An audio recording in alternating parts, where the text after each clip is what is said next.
welcome to another episode of Big Ego Media. Got a special guest, goes by the name of Glodi. How you doing today, bro? I'm alright, thank you. Yeah, how's your journey down? It was alright. Weather's a bit terrible, but I'm here. So it's a few more days until the new year. What you got planned for 2023? For me personally, I just trying to grind. Like, it's gonna be my first whole year out of prison, so I'm just trying to work and stack. Yeah, I hear that. As we always do on Big Ego, we like to find out about the person from the very beginning. So let us know where you're from. I was born in Congo, but I'm from Lewisham, southeast London, Forestall. Okay, cool. So like Congo, do you have many memories of it? How old was you when you first come here? I was 5 when I first came here. In terms of memories in Congo, I just remember being a kid and having fun and playing out as a kid. We don't have much memories of anything else really there. Nah, apart from just good days playing out with my friends and yeah. So when you kind of came to Lewisham, is that where you lived from the get-go, from when you first touched down in the UK? Yeah, so when I came to the UK with my mum and my sister, we lived on Forestall, Tyson Road. Okay. And you've been there ever since? I've been there ever since. Okay, so you said your mum and your sister, where was dad? My dad was already here. Okay. My dad was already in this country. He was working here, he was already here, he settled here. So he sent for us. So he brought the family down? Yeah, he brought the family down. What are your kind of first memories of the UK? First memories of the UK, for me, I was scared, to be honest with you, because I was in an unknown territory, unknown environment. There was people with different skin colours that I didn't recognize. And the weather was dramatically different. It was cold. It wasn't pleasant, and I couldn't understand people's language. Do you know what I mean? In Congo, everyone spoke the same language. So coming out of that environment, it's like, oh damn, there's actual people with different languages. Do you know what I mean? So it was shocking, yeah. So as you kind of started navigating life in the UK, do you remember what primary school you went to?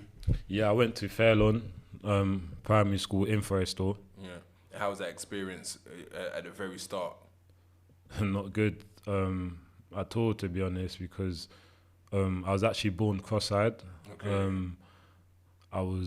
My hair was patchy. I was literally like what they called fresh off the boat. Do you know what I mean? I didn't speak any English. I didn't know how to mix well with other kids, and people made fun of my eyes. Yeah. And how did that affect you?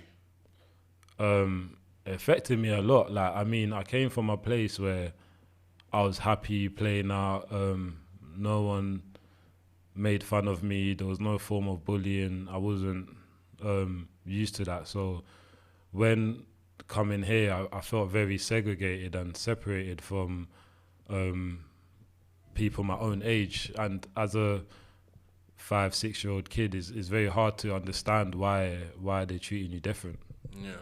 And how was you sort of academically? Was you quite intelligent, a smart class? Did you struggle a bit? I struggled a lot, to be honest with you. I didn't understand English. I didn't understand maths. I mean, I didn't go to any form of education in Congo. Yeah. Do you know what I mean? So coming here, for me, it was my first taste of education, and I don't think I learned to tie my shoelaces till I was about 10 or something. Okay. So I was a proper slow burner. Yeah. And how was the situation at home? Your mum and dad were living together, I'm assuming. Yeah. My mum and dad lived together. My dad was always working, so I hardly saw him. He'll come in at night when I'm sleeping, or I'll see him in the morning when I'm heading off to school. He was just doing the best he could, really, to fund all of us to survive. And as being Congolese myself, I know how kind of strict Congolese parents are. Was your mum and dad very strict at the time?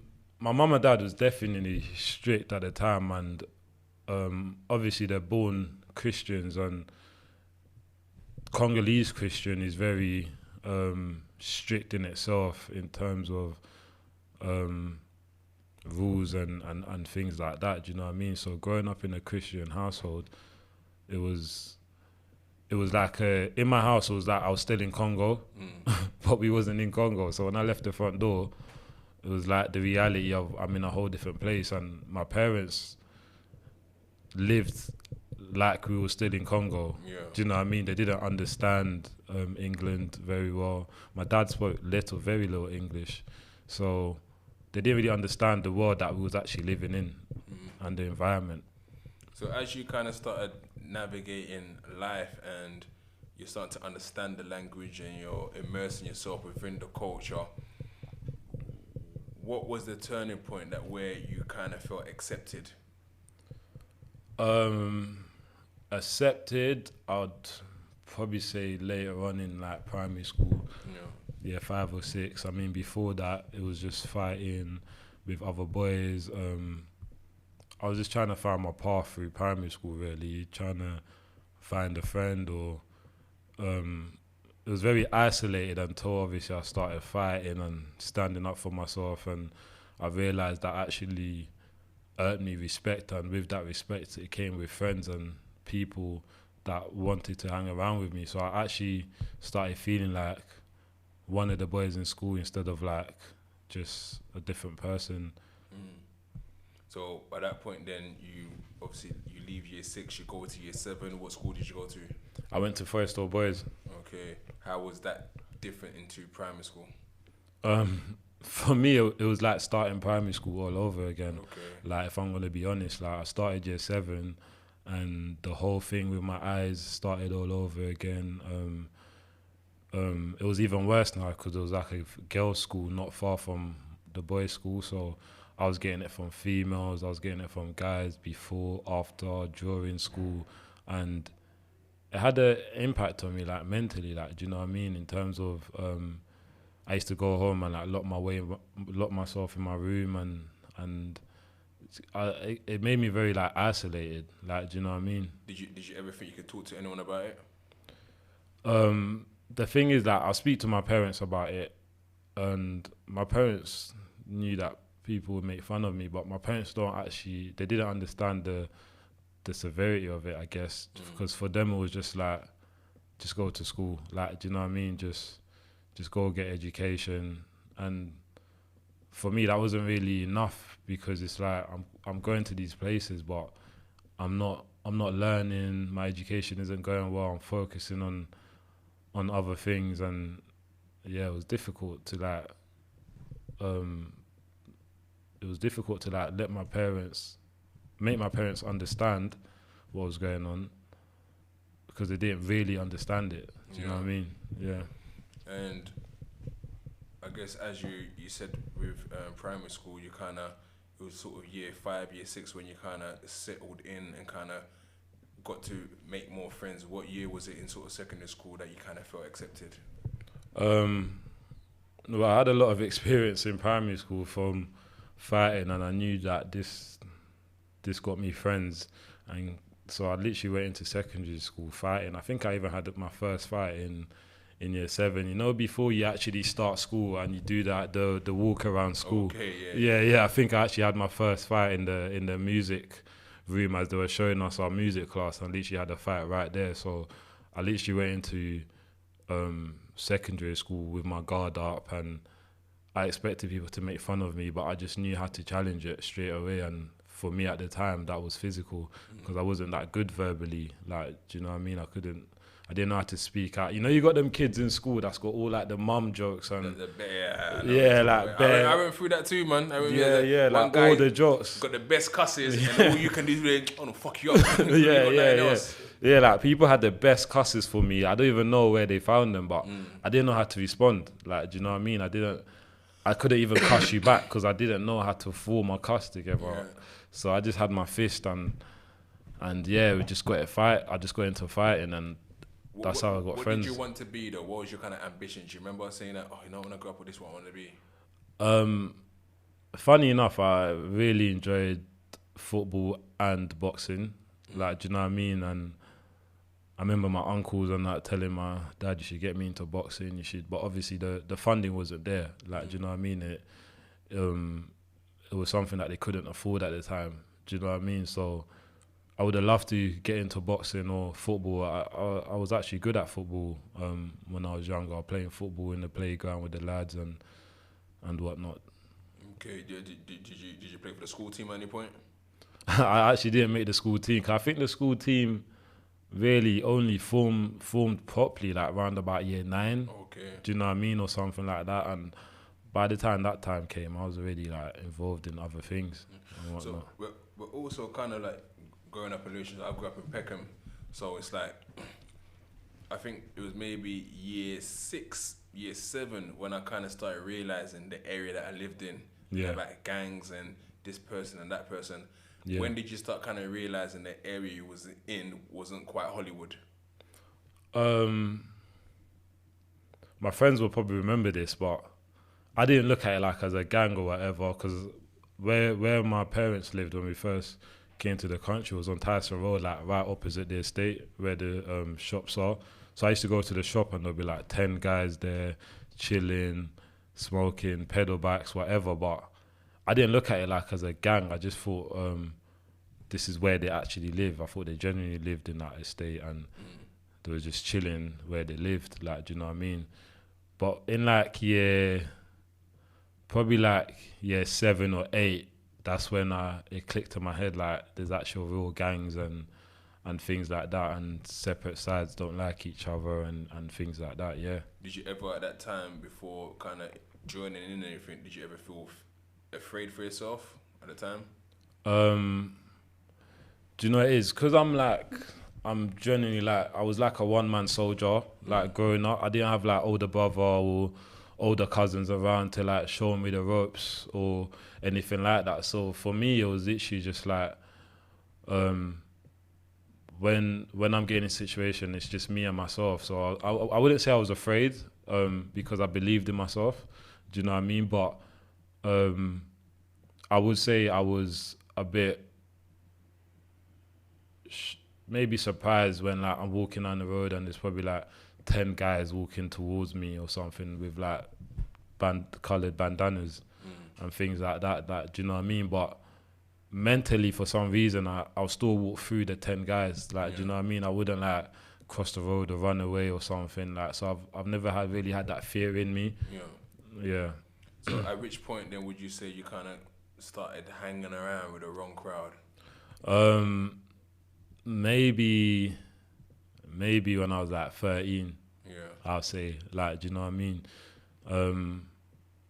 Obviously, we say wrong crowd, but others would say wrong crowd, but when you're in it, it's like they're your friends, innit? Yeah. Like, do you know what I mean? We're in this, we're all friends, we all look out for each other, and obviously, coming from where I came from and what I went through, I kind of depending on the guys to have my back. Do you know what I mean? Because it was just so exhausting, like always having your own back all the time. So when the guys actually started to speak up for me, and like someone new will come to the estate and they'll laugh at me like, oh, look at your eyes or whatever, and the guys in the estate will be like, bro, like allow it, that's Glodi, like, you know what I'm saying, he's whatever. So that feeling there for me felt like, you know what, yeah, like the man them's got me kind of thing. You felt the love. I felt the love, like, do you know what I'm saying? At like 13, that's when I thought, yeah, like they've got me.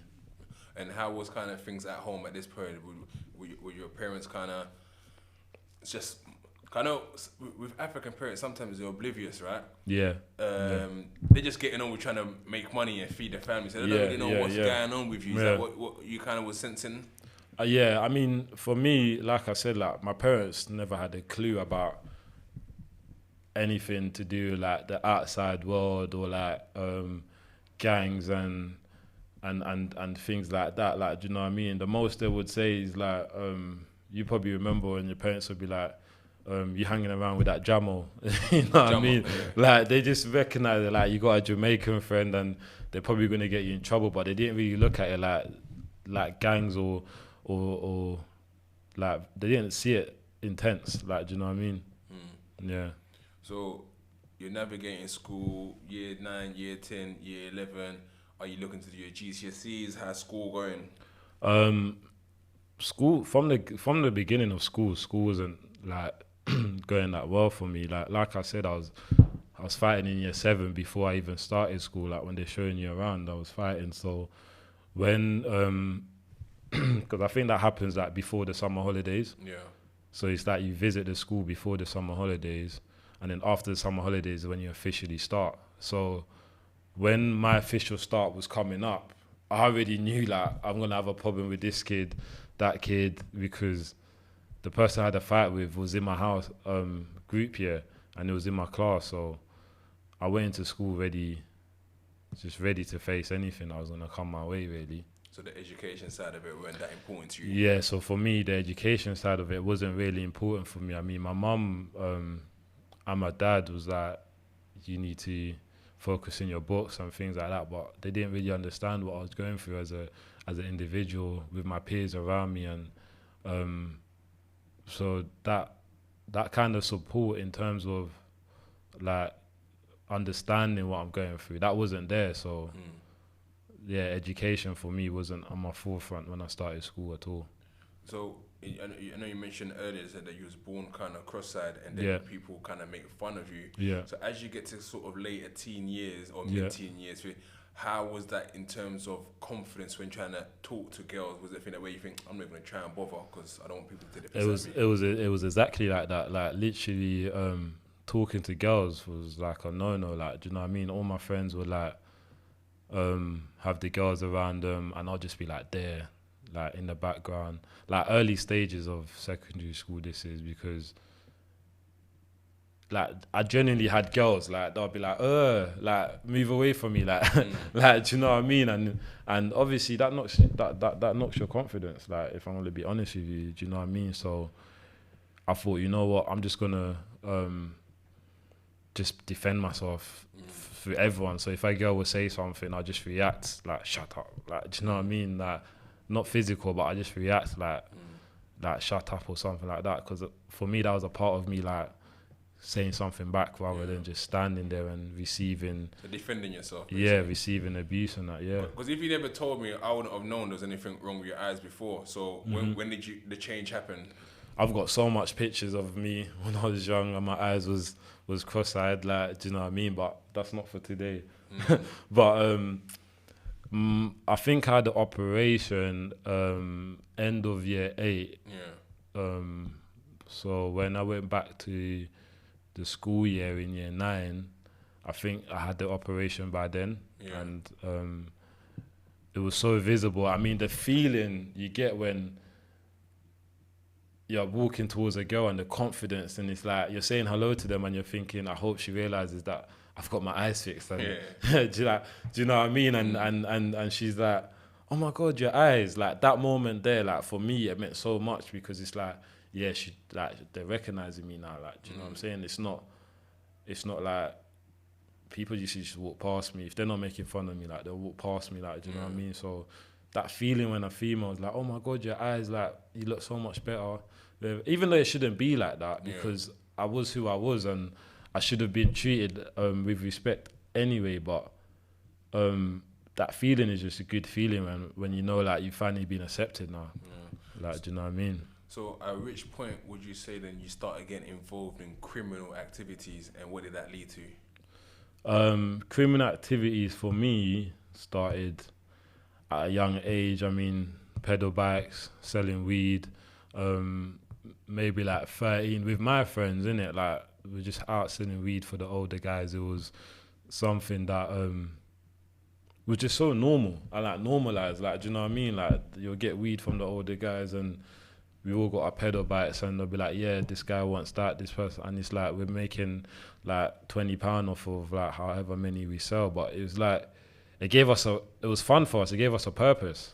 Like, do you know what I mean? Like, you wake up in the morning, you go to your friend's house, and we're all on pedal bikes and we're just having fun, driving up and down. I mean, riding up and down hills, because Forest still is like, it says it itself in the name, but it's got loads of hills. So racing down hills, like, it was fun. It was fun for me. But obviously I didn't realize what I was doing was illegal. Like, do you know what I mean? I didn't think like, oh, I'm selling Class B drugs or whatnot. Like, do you know what I mean? I just thought, yeah, I'm with my friends, we're making money, it's summertime, we're having fun. Like, yeah, what more would you want? So at which point did you kind of first taste prison? I went to prison literally just before my 16th birthday. I remember I went to Cook and Wood. I think I actually went to Cook and Wood on remand, and then I got released for like a couple months, and then I got sentenced at 16. I got given 3 years for concerning supply Class A drugs. What was the conversation with your parents like at the time? There was no conversation because I wasn't living at home. Or by the time you Yeah. they kicked you out? Yeah, I wasn't living at home by that time. So my arrests, my interactions with the police, like my parents didn't know about it. It wasn't something they were aware of. And when I got arrested, one of the older guys will come and bail me out. Do you know what I mean? So it wasn't even like I'll get home and get in trouble for being arrested because they wouldn't know about it. Do you know what I mean? So when you went to prison, did they find out about that? Nah, so I went to prison. Obviously, I had my solicitor by my side, and I didn't tell my dad or my mum about the pending case because I was just thinking it's gonna get thrown away, and I weren't realizing the actual severity of that I've been arrested with, like Class A drugs. I was just thinking, because of my age, I'm probably gonna get like a community service or some sort of thing, because it was my first actual serious offence. Like, do you know what I mean? Before that, I didn't have like a criminal record like that. So I thought, I'm not gonna go to jail. I'm gonna get through it, whatever. And then the judge turned around and said 3 years. And honestly, as 16-year-old kid, like I started crying. Like, do you know what I mean? Like, I literally started crying in the dock. I looked at my solicitor. And I said to my solicitor, like, my life is over. And I remember my solicitor literally just rubbing the back of my head and saying, like, your life's not over. You're going to come out, like, this and that. I was thinking 3 years, it's like, it's forever. Like, that's how it felt like. Do you know what I mean? It felt like this is forever. Like, my friends are not going to be there. Like, my parents ain't going to be there. But that's a whole nother story. But basically, I went to custody, and the prison officers were like encouraging me to call my parents because you get like a free pin where you can call people, right? And I had a personal officer, and they'll be like, "Oh, have you rang your dad yet?" And I'd be like, "No." Like, I used to pick up the phone, and you know when you dial the number, like, but you gotta press like hash to complete the phone call, and that hash didn't get pressed for a minute. So what was you afraid of? Well, I got kicked out of home for smoking weed, right? In a church household Congolese, that is like up there. With like, do you know what I mean? In terms of like the biggest crime, like, you know, that is up there. Like, do you know what I mean? So I had that on me already, and I've been out of the household for how long, and now I'm gonna call you and say, yeah, Dad, I'm in prison for Class A drugs, and they just gave me 3 years. Like, it wasn't something that I was running towards to do. Like, do you know what I mean? Did it finally come though? Yeah, it came. So, like I said, I had a personal officer, and she used to literally say to me, like, what's the worst that's gonna happen? Just call him. Like, you need visits, because she's telling me, like, you need visitors, you need support. Obviously, first time in prison, I didn't know what kind of support I would need.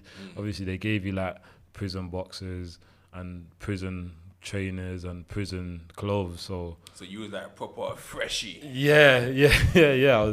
I was like a proper freshie, like, do you know what I mean? So the prison officer kept saying, yeah, you're gonna need support. Just call your dad. And then, one day I just picked up the phone, and I remember I literally, you know when you're ringing someone but you're hoping they don't answer? Yeah. Like, I'm literally ringing and I'm hoping, please don't answer. But then he's answered, and it was literally like, where the hell you been? This and that. He was talking for like 5 minutes, and he asked me, where are you? And I was like, yeah, I'm in prison. I'm in Cookham Wood. But from that moment, like, he was just ready to support me, to be honest with you. Like, he just said, like, look, it's gonna be alright. Book a visit, and I'm gonna come visit you, and we can talk properly. And I was so nervous for that first visit, like, but yeah, man. Did you see the disappointment in their eyes when they came? I saw the sadness in his eyes, definitely, 100%. whether he was disappointed or not, he didn't show that side of disappointment. Like, do you know what I mean? Because I think, obviously, I can't speak for him, but I think for him at that stage, because I've been doing so many wrongs, he probably just wanted to show me that he's here to support me rather than make me feel shit already in a shit situation kind of thing. I mean, looking back, because sometimes people look back and they have resentment towards the parents, or, well, you kicked me out. Yeah. But can you understand their reasoning for why they kicked you out? Yeah, I can definitely understand why I got kicked out. I can definitely understand, because it's like you're Congolese yourself, you know what I'm saying? So our parents can be very like narrow-minded and like just live in their bubble. Like, do you know what I mean? So when it comes to if you're bringing like outside behavior into the house, whether that's talking back to your parents or slamming the door or stamping your feet, it's all negative. Like, do you know what I mean? You're gonna get a response back anyway, because that's not something that we grew up in. Do you know what I mean? That's not something that's normalized in our culture. So I literally went from 0 to 100. Like, I'm bringing cannabis home, and not only am I bringing cannabis home, but I'm sparking it in the bedroom with my family. And like, it was very stupid of me. There was times that I obviously, when I was sleeping outside and it's cold, and like I did regret it. Like, do you know what I mean? I'm thinking, why the fuck did I smoke that spliff in there? If I could have just waited till the morning. Like, do you know what I mean? But being who I am now, and like the challenges I've been through, I feel like it's formed me into what I am now. Yeah. Like, do you know what I mean? So I can't sit here and say, oh, I regret this, I regret that, because I'm a strong believer of like everything happens for a reason. Like, do you know what I mean? So what was the toughest time or the hardest part of being in prison at that age? First of all, it was just being from Lewisham itself. Like, do you know what I mean? You go into young offenders.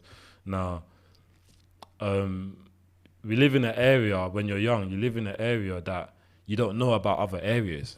Do you know what I mean? Like, like Shepherd's Bush, Hackney, like all these different boroughs, you don't know about them. You don't even know that they exist. You genuinely think that your area is the only area with bad man. Like, do you know what I'm saying? That's literally like how you think. So when you go to prison, it's like, whoa, like you're exposed to like so many different gangs, like so many different types of boys. Like, do you know what I mean? You got guys at the same age as you in prison for murder, and you're thinking, whoa, like how you kill someone, bro? Like, do you know what I mean? And it literally opens your mind to a whole nother world. And for me, it was one of those, like, where you from? I say I'm from Lewisham, and already someone in Lewisham, oh, what, you roll with this, and next thing you know, you're fighting. You don't even know why you're fighting, but we're fighting. Like, this is cool. We're fighting in the showers, we're fighting in the gym. Like, do you know what I'm saying? I've seen people, get the craziest hot water and sugar mixed to their face in young offenders. I've seen officers get it as well. So to visualize that and go through that, and you're trying to wrap your head around it and understand it and everything, I mean, it changes you as a person, man. So then it got to a point, obviously, you've come out. What would you say would you have learned at that time when you first come out? What were your hopes for when you was released? When I came out at 18, I came out of HMP Portland, and I obviously lived by myself prior to custody. So I was looking to get my housing sorted, get a roof over my head, because obviously everyone's saying, oh, you're all right now, you're going to get housing, you're going to get support because of the length of my sentence or whatnot.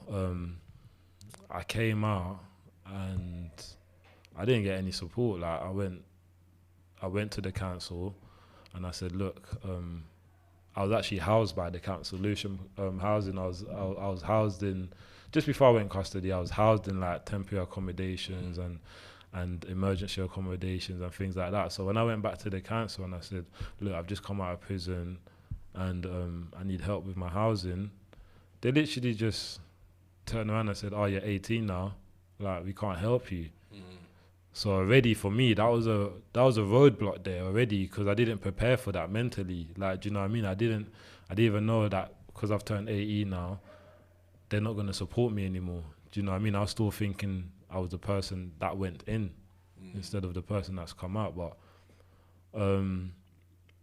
so that roadblock there really put me in an awkward situation already, because to be on license and to be on probation and things like that, you need to have an address. Yeah. So I was forced to go back to my parents' house, and I think by that time they moved house, and I never had a bedroom anymore because they've downsized and whatnot. So it was like, okay, I'm sleeping on the sofa now. I've just come out. I'm sleeping on the sofa at my mum's house.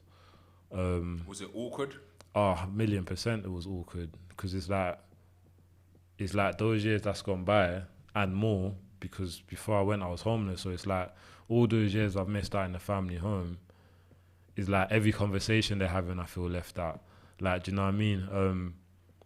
That feeling as a family, I felt left out. I didn't really feel it. Like, do you know what I mean? So it was very hard for me to sleep on my mum's sofa, not have an income of some sort, and I'm just like here. I'm just here now. I'm just, you know what I mean? I'm just here on your sofa, like whatever. But I applied for college because I thought, you know what, I need to do something. Like, do you know what I mean? Let me do something so my parents can say, okay, he graduated in college or whatever. But I didn't realize what I went through custody mentally had an effect on me when I'm like going into college. Do you know what I mean? Sitting in college with like normal people, normal teachers, like in a normal classroom environment, because I was used to being in a classroom environment in custody where it can go off any time. Like, do you know what I mean? In custody, I'm in a classroom and the door could just fly off, and other guys are coming in to beat up some guy that's sitting behind me because the door isn't locked. Like, do you know what I mean? Like little things like that. So I left custody like very paranoid. I had anxiety. So trying to like sit in a normal environment, I just kept thinking, like, I'm looking around, I'm looking at everyone. If someone like moves too fast, like I'll move as well. Like, do you know what I mean? Like what is it? And they'll look at me, I'll be like, oh no. Like, do you know what I mean? And I couldn't focus on education because I was just focusing on my experience in custody. Obviously I didn't have therapy or anything like that, so it was like I was just trying to channel everything and get used to these new feelings and emotions that I wasn't used to like that. Do you know what I mean? So how soon was you being back on road did you get back into your old lifestyle? Like 19. It wasn't that long at all, like, to be honest with you. I mean, my area is a very small, close-knit estate. Like, do you know what I mean? Everyone knew that I was like out of prison and things like that. But I saw the guy that I was working for before I went to custody. Do you know what I mean? And obviously I owed him money and whatnot, but I was just thinking, yeah, like, he's gonna understand. I've gone to prison and life's gonna be okay and whatnot. But what actually happened is he offered me a deal and he said, look, you owe me the money and just answer the phone essentially, and you get £900 a week and your debt will get written off. Like, he said, just give me a part of your wage to write off the debt. So I was thinking, yeah, this is calm. Like, you can't really go wrong here. Like, college wasn't going well for me. I dropped out of college, and then soon after I bumped into him with a money opportunity. So yeah, I took it. I mean, how difficult is it for young people to kind of say no to the elders who offer them that? Because, like, think about it, you're 19 and someone's offering you £900 a week, and a lot of us, we now kind of sit in our high horse to tell young people, yo, don't do that, man. But what are you offering them at the equivalent that can match the £900 a week they're getting, that's helping them support their friends and family? And I think that's a very good question, because I feel like the outside world that don't grow up in the estate, or people that just read newspapers and judge. Like, do you know what I mean? I feel like they don't really understand that, yes, we are kids, but we're literally poverty-driven children. We're growing up in the estate. Our parents don't have any money. We're just used to seeing hustlers around us, like older generations. Like, people are hustling in a way that's not legit. But at the same time, it's like there's nothing better there. I mean, when I was growing up, the youth clubs and that was closing down. Like, do you know what I mean? I remember my last youth club got closed down. I think it's called YPs or something. I can't remember the name of it. Do you know what I mean? That got closed down. Loads of things got closed down. So what actually happened when everything got closed down? We was more on the estate. We was more on the estate. More. We was playing football on the estate. We was hanging out on the estate for longer. Was misbehaving more on the estate. Running away from police because it's just fun. I don't know. Like, do you know what I mean? We're getting chased. We're getting away, and it's fun, innit? But it's like, if someone gives you that opportunity, you can make £900 a week. It's like, yo, I can save some of this money, support my family. Like, do you know how good it is to feel as a young man to put money in your mum's hand? Like, as a young man, you put money in her hand and you say to her, fill up the fridge. Or your mum saying, I'm going to buy you some chains, and saying, nah, mum, it's calm, keep your money. Like, do you know that feeling feels like? It's not a lot of people can say they've experienced that feeling, but when you're watching your mum struggle, my mum wasn't even working. My mum wasn't working for years. I'm sure my mum probably only started working properly within like the last 7 years or something. Like, do you know what I mean? And my dad was the only bread earner, so it's like he, whatever money he's making, like, do you know what I'm saying? He's got to divide that 4 ways, like, for all of us to eat in the best way he can. And obviously there's corned beef and rice and all these types of meals on the table, and we're not excited to eat it. Like, do you know what I'm saying? No one's running to the kitchen to fill up their plate with corned beef and rice, but it's like, it's the struggle, innit? We're in the struggle. We're all feeling the struggle. Hot water, the bill's too much, so we're bathing with cold water quickly, washing our face and back of your ears before school and whatnot, only to make the hot water last longer for the week. And like, it's not a good feeling, man. And that's the thing, a lot of people don't see that, so they wonder why young people kind of get themselves involved. And like, kind of the work that we do, try to give them alternatives. And the alternatives, I always say to young people, look, we might not be able to give you the money, but think long term of the opportunities that come. So it's kind of difficult. So you're now working with this guy, you're earning £900 a week. What happens next?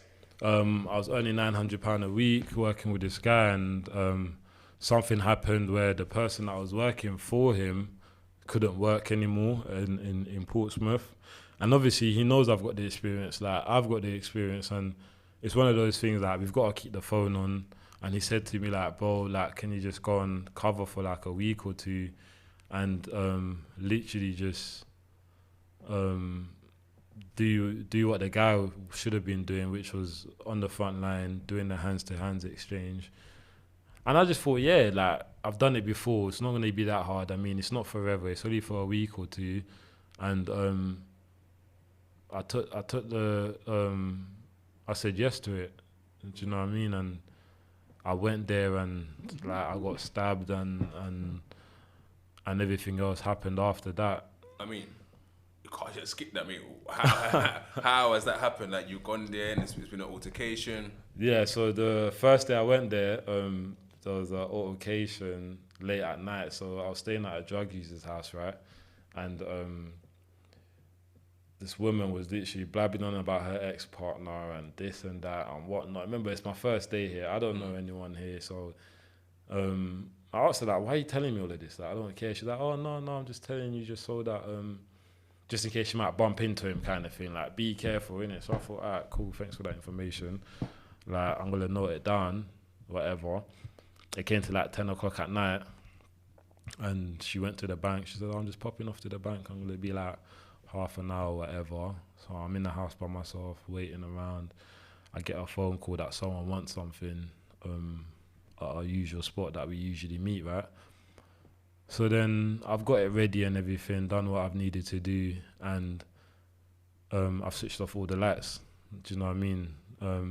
As I've opened the door, I just see a blade like shining off of the light on the estate, and obviously I've immediately tried to shut the door. Like, do you know what I mean? It was a black guy. It was a black guy and a white guy. Like, I don't know if they're drug users or gang members or what type of these people are coming for me. So I've quickly tried to shut the door, which obviously failed. They barged in, and one of them quickly literally just went behind me like this. So he's got me in a standing like headlock, like my head against like his chin. He's got the knife to my throat. Where's the drugs? Where's the money? I was thinking, I'm not taking this loss. I know I'm laughing now, but it's not funny. Like, it's actually I can laugh at it now because like it's a memory for me, innit? Like, do you know what I mean? And I've literally channeled my thoughts to make it humorous. Otherwise, well, I'm not. Do you know what I mean? I'm not gonna let it play on my head all the time or turn me crazy. But basically, he's got the knife on my throat. Luckily, as the knife's on my throat, I mean, just as the knife got to my throat, I've literally caught it. Do you know what I mean? So my hand is here, like this, and the knife's like in front of my hand. Yeah. Like, I don't know what kind of adrenaline you get when you're in those situations, but he's against the wall, and I've literally pushed the knife with my hand, and the knife's come back on me and cut my chin. Okay. Like, do you know what I mean? That's how I got this scar under my chin. Is literally slit me. But that's the only like impact I actually felt. Like, do you know what I mean? So I'm tossing and turning with this guy. We're rolling around. We're fighting, and the other guy is still looking for the drugs. He's still searching the house, but he kept coming back and forth with his knife as well. He's got a knife as well. It's coming back just to scare me some more. Or, where's the drugs? Where's this and that? So it was like, yeah, it was terrifying, man. Like, I'm not gonna lie, bro. Do you think the woman set it up? Yeah, 100% she set it up. 1,000,000% she set it up because, well, that's a story for like after the fact. But one of the other guy found the drugs and he's run out. He said, yeah, I found it. They've both run out. I'm there in the dark thinking, what the fuck's going on? Like, I've crawled to the door, got myself up. I've shut the door, locked it. They took my phone. They actually took my mobile phone. So I'm looking. I found the house phone. Do you know what I mean? I remember the guy's number. I rang him, and I just said to him, yeah, I've been stabbed. And it's obviously like, you okay? How, where you been stabbed? And in the moment, it's like everything's moving so fast. Like, you know what I mean? I'm in that rush. I'm in that adrenaline. I'm not even thinking straight. So it's like, I don't know where I've been stabbed, like whatnot. And I've gone into the bathroom. I've switched on the lights, and like, the blood scene was crazy. Like, do you know what I mean? Did he believe you straight away, or did he think, "Why, you trying to rob me again"? Well, I hope he believed me, but from the sound of his voice and the way he was reacting, I mean, at first he was a bit too inquisitive, but once I was like, oh, I've been stabbed, like, this is serious. Like, I said, I'm gonna call an ambulance. Like, do you know what I mean? And he was like, no, like, don't call the ambulance. Like, you're gonna be alright. I'm coming to get you, right? I don't know why I had so much faith and trust in it. Like, do you know what I mean? And I guess a part of it was that thinking, I can't get in trouble with the police and my parents. Like, do you know what I mean? Like, all my life I've been, anything I've got up to, I've been like hiding it from my parents. Like, do you know what I mean? So did he come down and get you? Yeah, he came down to get me from London. So what happened? Same night. Do you know what I mean? So what happened? I think it's like an hour and a half drive. Well, at night time, it probably took him like just over an hour to get there. Like, do you know what I mean? So, I was on the phone to my friend. I'm saying, bro, like, it's Pete, man. Like, I've been stabbed, and I realized that I've been stabbed on my side as well, Yeah. and that's where most of the blood was coming from. So did you kind of trust not to go to get ambulance at all? Did you think I'm gonna be alive? I'm not do you gonna know what it die is? from The here? friend, my friend that I was on the phone to at the time, he was like trying to make me laugh and be like, yeah, it's calm, and he was just like, yeah, they're coming in it. So I kind of felt reassured that they're coming in a way. Like, do you know what I mean? My friends tell me they're coming. They said they're coming, and the thought of like, if I call the ambulance, the police is gonna come with the ambulance, and this whole house is gonna be a crime scene, and there's drugs around me, there's money around me. So the thought of that for me was more scary than I don't know why, but it was more scary than me laying there bleeding. Like, I just had faith that they were gonna come. So when they've come, they picked you up, have taken you to an ambulance, and have they taken you just back home to London? To Obviously, I hospital? passed out. There was a moment where I passed out, so I don't actually know what time they came or how long it took them to get there. But I woke up in a woman's bed.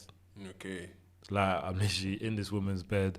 There, like, he was there with a couple of his friends, a few friends, and they're pacing up and down the room, and like, you know what I'm saying, we're gonna get them back, kind of thing. And when I woke up, like, my mouth was dry, and I'm trying to like, you know, like, my head's thinking, where the hell am I? But it's like, it's not coming out my mouth. So they're more talking like, don't worry, like, you're good now, you're alive, like, I told you man's got you, like, this and that. So I thought, you know what, like, let me just not speak too much, whatever. And then yeah, my fingers were bandaged up. So these 3 fingers here, the tip of all 3 of them, you see where you got your line? Yeah. So just above the line on all 3 of them, they were literally like hanging. Okay. Right, From when like I pushed the knife off. Okay. So like my little one they were literally hanging. They were all like bandaged up, kind of thing. Do you know what I mean? I had something on my chin.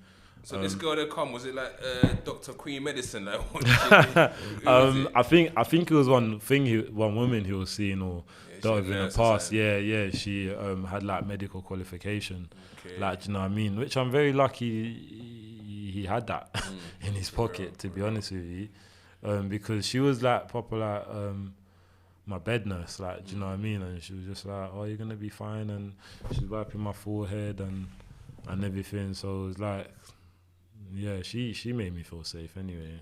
So after the kind of recovery, how long did it take for you to recover, and then what happened next after that? I think I fully recovered properly like after like 3 months, like, because my side, I mean, I wouldn't say I'm even 100% recovered, like, do you know what I mean? Because my little finger, if I put like any pressure on it or anything, like, I work out a lot in it. So when I'm doing my press ups or something like that, I can literally feel it. It's so sensitive, and I have to like fold it in, kind of thing, like when I'm doing my press ups. Like, do you know what I mean? So I wouldn't say I'm 100% recovered, but what did your parents think happened? What did you tell them? my parents didn't know. Did you go back there? I think I became like a master of like hiding things from my parents. Like, so I was always in my room anyway when I was at home. Like, do you know what I mean? So it wasn't really that difficult. Like, my left hand, I could just put it in my pocket, or like put it in a jumper or something like that. You know, you got them hoodies that's coming, just hide that part there. Like, do you know what I'm saying? If I'm in pain on my side, I'll just like lean on the wall or something like that. I mean, they did ask like, why you walking funny, or what's wrong with you? And you just brush it off, innit, and just say, no, it's calm, like, it's fine. So my parents didn't actually find out. So then what happened next in terms of your own sort of life? Did you stop selling drugs, or did you go back into it again? So after I recovered, the guy I was working for was just literally like, yeah, you're not going back up there again. Like, do you know what I mean? So I literally just went back to answering the phone, which for me was fine compared to that, because I was back in my normal environment. I could answer the phone anywhere I need to or want to. I could still like live my life in a way and still answer the phone. Like, do you know what I mean? So yeah, I just went back to answering the phone. For a bit. And then what happened next? What happened next was my house got raided in 2014. Trident Gangs Unit kicked in my house. And they arrested me for, it was like 5 a.m. or something. These times, I remember that night, I actually got in at 2 a.m. And you know when you're just so tired, like I've dragged myself to bed and everything on me, I've literally just threw it on the floor, like just to get to sleep. And it was like I literally closed my eyes, and next thing you know, I could hear like my door handle getting moved around, and I can hear radios. But you know, like when you're just waking up, is like, is my ears fuzzing or is that actual radios? Like what's going on? So then I remember I'm laying in bed, I'm like, who's that? Like, you know, like I'm literally, I'm trying to say, who's that? And then as I'm about to flip the duvet off me and actually walk to my bedroom door, it's literally just gone, boom, flew open, trident, armed police, don't move, this and that. You had armed police downstairs, like literally. So obviously I'm like, whoa. Like, this one you can't hide from your mum and dad. I tried to anyway, at least. Do you know what I mean? And then yeah, they just like, we're arresting you for conspiracy to supply Class A drugs. So I was just like, I knew I was done for, innit? Because there was. Why did you know you were done for at that time? Because you hadn't been arrested for anything at this point. Why did you think they had you? I knew I was done for in terms of what was in my house. Oh, okay. Do you know what I mean? I had like a 20-ton press machine there. The guys used to use. There was like mixing bowls. There was sieves, 500-gram scales. Like there was a lot of drug paraphernalia there. Like, do you know what I mean? Why did you leave at your house? It's just complacency. Do you know what it is? It obviously it wasn't my equipment to start with, and I was literally trying to get the 20, because I don't know if you've ever seen a 20-ton press before, but it is heavy, and it's one of those things that I used to say to him, bro, you need to get this out of my house, man. Just get out of my house. And he used to say, yeah, I'm coming, but the problem is it's heavy, and he doesn't have the vehicle for it and whatnot. So I kept getting reassured that they were coming to get the things, but they just didn't end up coming to get it. Maybe they would have come get it if the police never came. Like, I don't know, innit? We'll never know, but So the arrest is for conspiracy to supply Class A? Yeah, so they've arrested me for conspiracy to supply Class A drugs. And then a whole nother detective like walked through like with his detective jacket and whatnot, and he's pulled out a picture of me and he's literally slapped it right next to my face. And he said, yeah, we're also arresting you for human trafficking, like we've got the right guy. And that's when my head started spinning. Yeah, human trafficking, what are you thinking? Like, huh?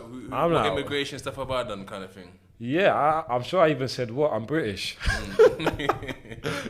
I'm sure I must have said I'm British. Like, what human trafficking you on about? But I literally said to him, like, human trafficking, isn't that like bringing people into the country? And it was literally like, yeah, like something like that. But now it's like for drugs and whatnot.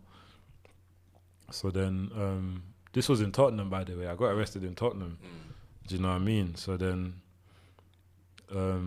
they raided my house. They're searching my house. They're taking my clothes. They're taking literally anything in my house that has some form of value.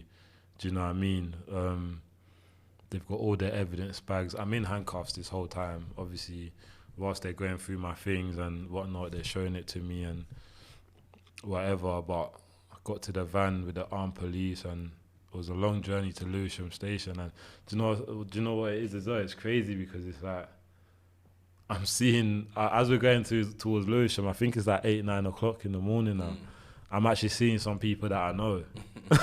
Like, do you know what I mean? And I'm in this police van with like armed police sitting around me.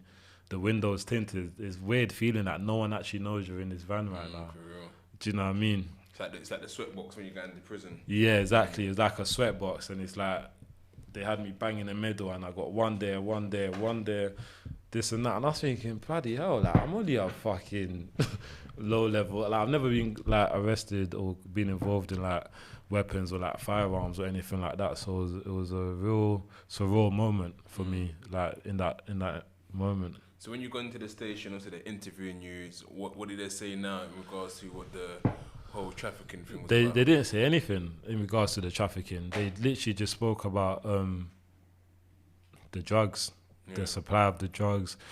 Basically, their whole case was, you see the phone that I had. Yeah. They've been obviously watching that phone, Mm. and their whole case was that this phone's been sending out loads of texts promoting the sale of drugs, and it gets loads of. I think they said like minimum 1,000 texts a day. Mm. Like, do you know what I mean? And that's what caught their attention. But it's like, hold on a minute. I'm in an interview. I'm saying to them, what about the trafficking? Mm. Like, did I mishear it? When you lot arrested me, you lot did say trafficking, right? Because they're not talking about it. Do you know what I mean? And they just kept saying like, yeah, we'll update your solicitor on that matter. Like, do you know what I'm saying? We'll update your solicitor on that matter. So I went to jail that same day. That same day I got arrested, I went to jail. I went guilty straight away because I would have been I would have been a fool not to go guilty because of the things that I was finding in my house alone. Forget what they found on the phone, but the things in my house alone. So was it only you on the case, no one else? There was me, and it was a big conspiracy. Yeah. I think there was like 20 of us in total. I think there was like 20 of us in total, but for the actual human trafficking, there was only me and 2 others who was arrested for that with that charge. So I mean, we'll get back to that. So you've been now, you pled guilty. What sentence did you get? I got 6 years for the conspiracy to supply drugs. So 6-3. Yeah, I got 63 years in jail. Was you happy with that sentence? Or did you think, oh, that's a touch, or did you think, oh, I got hard done by? Well, my starting point was like 9 years or something like that. Do you know what I mean? Plus my third off and time on remand and everything. 'Cause I didn't get sentenced straight away. Yeah. Do you know what I mean? So my time on remand and everything. So by the time I got sentenced, I think I had about 18, 20 months left or something. So I thought, yeah, that's a touch. Like, do you know what I mean? I'm gonna be home soon. But it didn't actually go like that. So what happened in 18 months ago? What the police done? So they came to visit me in H&P Brixton in 2017. The worst thing ever, right? When you're in jail. The worst. It's the biggest fear everyone has.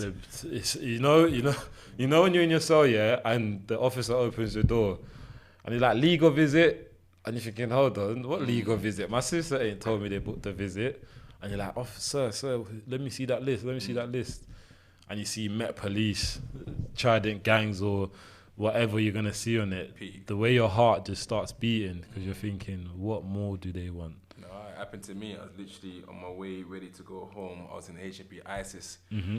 And they come, they're like, yeah, you got a legal visit. I'm like, legal visit for who? My case is done. I got no more cases. Mm-hmm, mm-hmm. Yeah, flying squad said, we got one more for you still. It's peak, man. So they've come now and they said, okay. Yeah, they come and 2 detectives, and he said, yeah, he said, I'm charging you for human trafficking, modern day slavery act. And I said, what, the same case from 2014? And he was like, yeah, we're ready to deal with the case now. So do you think at that time they didn't quite know how to articulate what that case was, so they were kind of waiting in the background to build it or get the right charges sort of authorized by the government? I don't think it was an authorization issue. I just think it was more of a my case was a landmark case. So there was no one before my conviction under that charge through the drugs game. But so I think it was they were just learning themselves and they were just going with the flow kind of thing. And I don't know, prosecution probably woke up one morning and was like, yeah, it's time kind of thing, and sent the police out. So what was the actual kind of charge relating to? Were they saying that you had kids out in country? So it's human trafficking, modern day slavery with a view of exploitation through travel or something like that. Do you know what I mean? Because the person that was working at the time was 16 and I was like 20, and their argument was that because the guy got on the train and He went to Portsmouth on his own a few occasions, and the argument was that I'm basically trafficking him, even though I'm not there. I'm not like holding his hand and dragging him with me on the train. He's by himself. He's going by himself. There's no one like following him or watching him or making sure. Like they're saying the fact that he got on that train to go somewhere, he's being trafficked. And I mean, like, obviously growing up now and looking at it, I would probably use a different word instead of trafficked. Like, do you know what I mean? I wouldn't say he was trapped. I mean, if I could rewrite the law, I would rewrite it as conspiracy concerning supply, exploitation of a minor. I think exploitation probably makes more sense. Yeah. But do you understand why they kind of came for you? That being mind you that was you was once that kid yourself. That's what I didn't understand for a while, man. I sat in prison for years and it was rattling in my head like, how can they arrest me for this when I was in young offenders for selling drugs for older guys, and they didn't even ask a question, they didn't even care, they didn't even try to go out for the person. Like, as far as the police was concerned in my case, they've arrested the main guy when I was like 16. Like, do you know what I mean? Yeah. So it was difficult for me to understand what I was doing was wrong. Do you know what I mean? It's not like I was doing it and like I done time for it. Like, do you know what I mean? I went young offenders for this. It's like, so I was treated like a person that can make legitimate decisions, and I was treated like a person who knew exactly what they were doing at the time. So for me to sit in a sauna and understand that what the 16-year-old was doing was wrong, it took me a while to get my head around it. Yeah. Like, it took me a while to get my head around it. Because it is kind of difficult, because nobody is kind of forcing these young people to kind of go out there.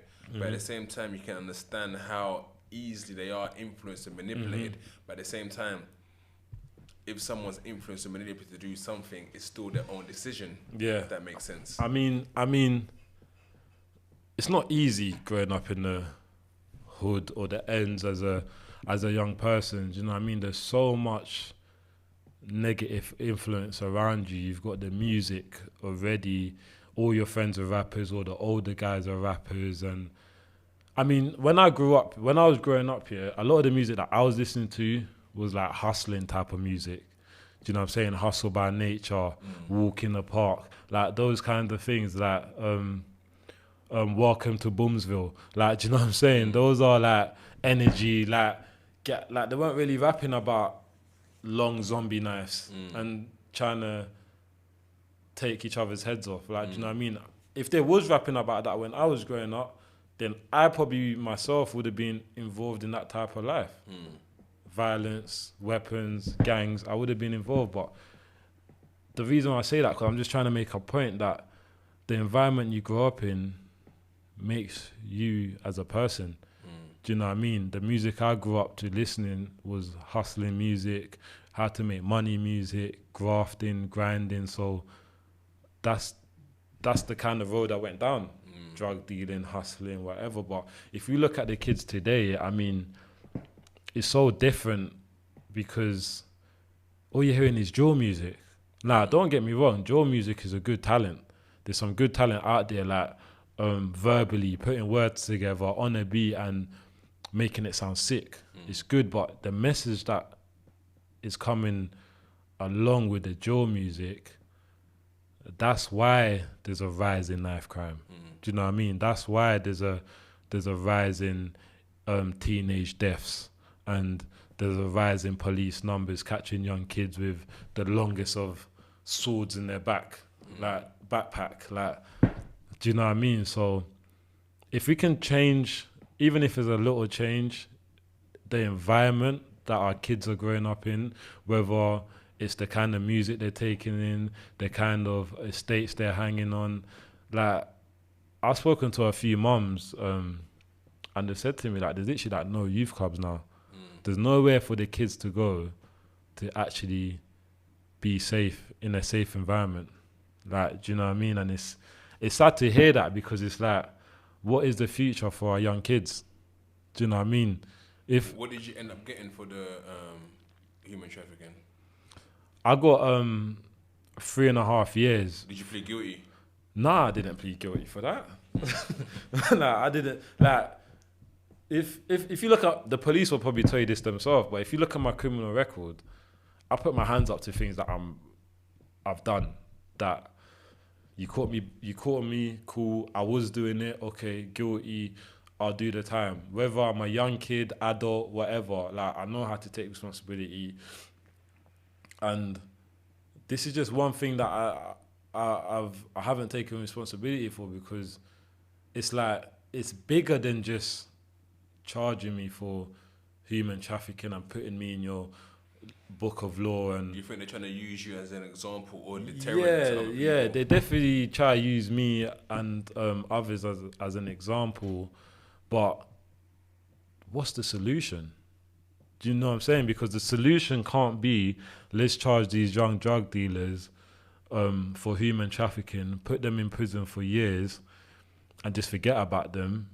And when they come out, we just monitor their every move, because life hasn't stopped. There's still young kids growing up on the estate. The people that I'm in prison for, or other people are in prison for, the victims per se, they're still in the ends. Yeah. They're still in the hood. They're still broke. They're still looking for money. Like, if the government was arresting us for human trafficking and actually really protecting the young people in terms of you're a victim of human trafficking, you've been trafficked, you know what? There's funding there. You and your mum or your dad or whoever you live with, you're going to get moved out their ends. There's a college. There's something. Like, there's no solution there. So what you're going to have is a cycle. Like, you're going to have the older people going into prison for human trafficking, getting whatever, and then you're going to have the younger generation becoming young bosses, and they're going to be running their own phones and whatnot. So, to be honest, I don't think it's ever going to stop until there comes a point where they legalize and regulate drugs.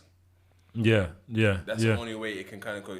There's no kind. I mean, there's still people who have. If you look at cigarettes and alcohol, the kind of drugs per se, where they legalize and regulate it. They're the biggest killers. Yeah, on and this they earth. are the biggest two killers, right? But they legalize and regulate. So until they can do that, there'll always be a turf war. There'll always be criminal activities in and around the power and the money there is in regards to selling illegal drugs. I mean, it is just to take a point there. It is difficult to legalize Class A drugs, because you're not gonna want a street full of heroin addicts or a street full of crackheads, or even cokeheads walking around, moving crazy. But I do but we say that is that we still got these people outside drinking alcohol, and alcohol. Exactly. You got drunk people walking up and down. Exactly. So there has to be a form of them kind of regulating it. But like, you've come out of jail now. It's been like 6 months now. Yeah. How does it feel to be out of jail now, and all that time you spent, and what are kind of your hopes for the future? I mean, for me, coming out of jail now, it's you got to remember, I've had a case pending over my head since 2014. Do you know what I mean? Even when I came out of jail 2017, I still wasn't free. So for me, this is actually the first moment in my life as a young person from juvie where I feel like I'm in control of my life now. Do you know what I mean? I don't have a pending case hanging over my head. I'm not homeless. I'm not looking for a easy way out. Do you know what I mean? I'm matured. I've done a lot of reading in prison. I've done a lot of counselling in prison this sentence. I mean, if you asked me about counselling a few years ago, I would have laughed at you. Like, do you know what I mean? I would have said, counselling, why am I talking to people that don't understand my life? Like, do you know what I mean? But I highly recommend, like young people coming out of prison, they should go straight into counselling. Do you know what I mean? Because that, going through that traumatic experience is enough for a young person to turn around and say, fuck the system, or like, fuck the world, or I'm going to do whatever I want to do, because the reform part of coming out of custody is not there when mentally you're not right. So how can you reform rehabilitate, as they say, as a new person when mentally your mind's not right. Do you know what I mean? So it's like they need to put these measures in place. Okay, people are going to commit crime anyway, right? Kids are going to go to prison. If you look at his history, kids has gone to prison or done heinous or crazy types of crime from like young as 11. Do you know? The only difference with them is they've been given a sentence that when they come out, they're going to be proper old. Like, do you know what I mean? But if you're getting a young person that's going to prison, that's still got life in them, that's still got energy, and give him that second chance. And by giving him that second chance, don't say, well, we've released you, so that should be a second chance. That, no, bring him out, put him straight into therapy, put him straight into some sort of system that's going to look after him and help him grow mentally. Because if you go to prison at 15, 14, 16, mentally you're going to come at that age, right? Because time stops, time pauses. So on paper, it's going to say, oh, you're 18, 19, 20, but mentally you're still a young child. So how does society expect you to grow and adapt in this environment that they just threw you out in when the last thing you remember, you was on pedal bikes with your friends, but now everyone's driving around and everyone's working.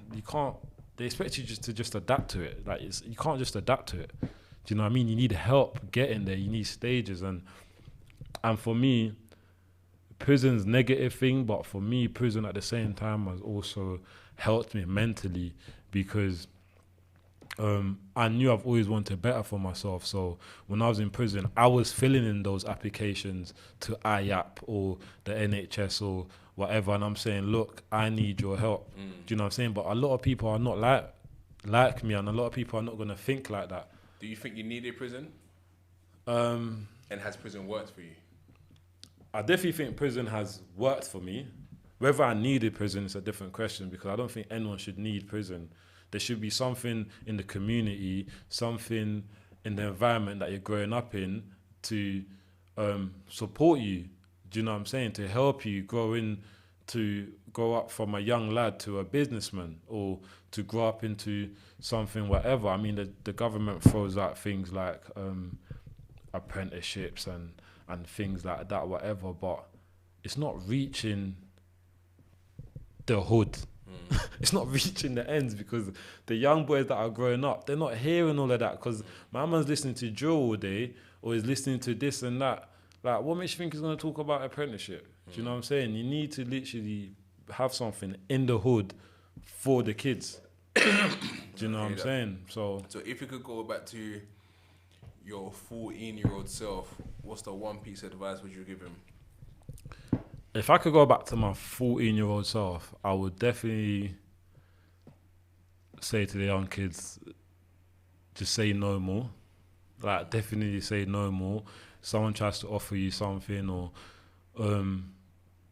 if you're looking at the older kids and you're thinking, oh, they've got this car, or they've got these trainers, or whatever, don't try and rush and be that person, because you don't even know what that person has done or been through to get to what they're wearing, because they're wearing Gucci or whatever. They could have done years in jail for that Gucci. Do you know what I'm saying? They could have got blood in their hands for that Louis Vuitton. Like, do you know what I'm saying? So for the young kids, I feel like it's more about de-glamorizing the drug culture or the drug environment, or making it look like it's the way of living. So young kids, you need to be, I know it's difficult, but you need to be switched on yourself. Do you know what I mean? You need to ask yourself questions. If someone's, you're around someone and they're driving the GLE and they got the 18K on and whatever, you need to ask yourself, like, are you prepared to go down the journey that they went through to shine like how they're shining? Because not a lot of people are prepared for that life. Like, we see it all the time. Young kids get themselves in something that they didn't expect. They go to prison, next thing you know, they're all snitching on each other. Like, and they still all get big sentences. And I've been there, I've seen it. I've seen literally any scenario in prison. I've been there, I've seen it. I've seen the guys with 35 years sit in my cell with their hands in their head and say, bro, man, like, I regret it. Like, do you know what I'm saying? I shouldn't have done it. And if the young kids can see that earlier on, then I reckon it'll definitely have an impact on their thought process. I mean, tell us about what you're kind of doing now. I know you're on your PT journey. Yeah, yeah. Up and down London. So, Glow Fitness UK, that's something that I'm trying to build on right now. I've actually started that in custody. Like, I've actually got prison books that I've scratched out what I'm gonna name it. Like, do you know what I'm saying? I've scratched out what I'm gonna name it. I thought of like my bio from custody. Like, do you know what I'm saying? I've written down my workouts from custody, the kind of workouts I want to do, the kind of things I want to do, because fitness for me is more than just working out. It's more than just going to the gym and lifting weight. I mean, what it's done for my mental health is incredible. It's priceless. Words can't describe what it's done for my mental health, because I used to be a different person. Like, do you know what I mean? I used to be an angry kid. I didn't know how to think properly. I didn't know how to speak properly. I didn't know how to channel my energy. Some would even say I might have had ADHD but we'll never know because I never got tested. Like, do you know what I mean? But I used to be very hyper and all of that. So going into custody, I realized that when I'm in the gym, it's like all the noise just turns off. Yeah. Like, I'm not saying the gym's going to be for everyone, but what I am saying is that I think that everyone needs to find their hobby as an individual. Find something that you're into. Find something that makes you feel good by yourself, not makes you feel good in a group of people. Yeah. Because the older you get, the more isolated you're going to be. Do you know what I mean? So you got to find something that's going to be beneficial for you individually, mentally as well. Like, do you know what I mean? So that's kind of my message to young people. Like, find something that's for you. If you like football, if you like dancing, if you like boxing, whatever, or even if it's something that your friends are not used to, like, you doing, or they might laugh at it, like, just don't give up on it, man. Do you know what I'm saying? Because that could be the one thing that actually saves you from death, prison, or any other thing society has hidden for us. I hear that, man. And that there guy was Glodi, and that was a Big Ego Media podcast. Let them know where they can find you, man. You can find me on Instagram, Glow Fitness UK. You can find me on Snapchat, glow.fitness. There's links to my WordPress website, talking about mental health in men and how fitness and mental health come together. So it'll be a good thing to click on. I mean, I'm everywhere, man. New York Times front page. I'm everywhere. I've just released the other thing on YouTube recently. Like, you'll find it, man. I'm there. Say no